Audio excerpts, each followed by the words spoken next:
Hi guys, it's Kales and today is Wednesday, therefore it is another Top 5 Wednesday. Top 5 Wednesday is a Goodreads group created by Ginger Reads Laney over on her channel, both of which I will link down below. This particular Wednesday is a pretty cool one because we're talking about banned books. It is Banned Books Week. So this Top 5 Wednesday, I'm talking about my top 5 favorite banned books.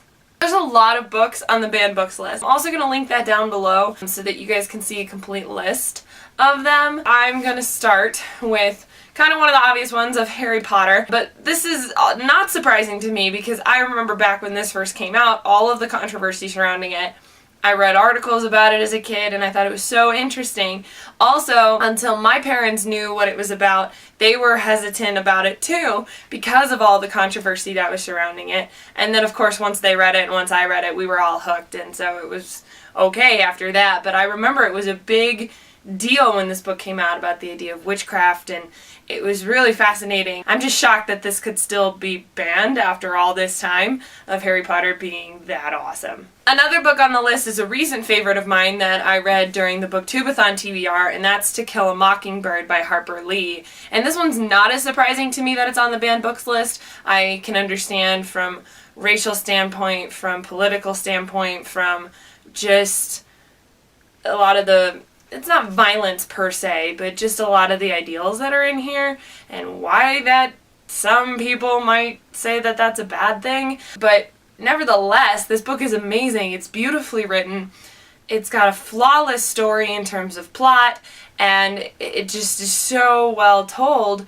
It's a shame that some people are not gonna ever read it. Another one on that list is actually a childhood favorite of mine, which I also understand why this one could be on the banned book list, and that is Bridge to Terabithia by Katherine Paterson. Because this one, for those of you who don't know, has a pretty horrific ending, and I say that because it just wrecks you, and as a child you're not really expecting something like that to happen, yet I think it's something that is important, and I think it's a lesson in grief, and yet also a lesson in imagination and friendship, and I think it's something that children can go to help them learn how to cope with something as tragic as this that may happen in their own lives. And I mean, isn't that why we read stories? I heard Sarah Ella talking the other day about how adults read to escape reality, but young adults and teenagers read it to cope with reality, and I think that goes the same for middle readers as well.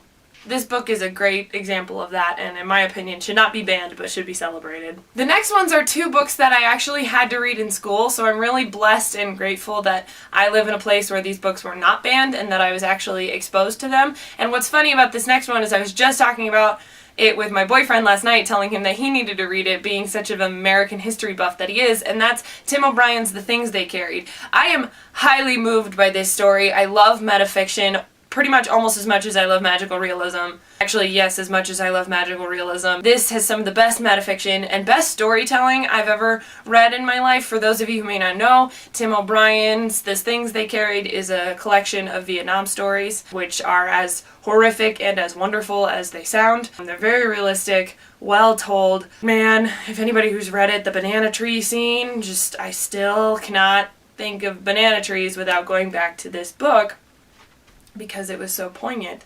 I will say that it is very heavy, very heartfelt, and just hits you in all the right places. I need to reread this, I think. It's been a while, maybe like 6 years, and I just remember how much it hit me then, and I'm sure it will hit me just as poignantly now. Last but not least, I have actually one of my favorite books of all time, and that is In Cold Blood by Truman Capote. I love In Cold Blood, so much so that I took a scene from it and did the DI for speech and debate, and I went to national qualifications with it, which was pretty cool. In Cold Blood tells the story of a family in Kansas that was murdered with no apparent motive, and it chronicles the journey of trying to discover how this happened, along with following the two criminals that supposedly did it. It's just a fascinating examination of people and story but also it was based on a true story, and yet he fictionalized it. It's so, oh my gosh, it's so good. So anyway, there you have it. These are my top 5 favorite banned books. Let me know in the comments below what some of yours are, or go ahead and link me to your video. I'd be happy to watch it. I'm so glad that this was the topic this week, and I'm so glad that we could start a conversation about these books and just promote reading freedom. Until next time, guys, bye! So, yay for banned books. That sounded backwards. Oh my gosh, I just saw the first leaf fall off my tree. Wow, it really is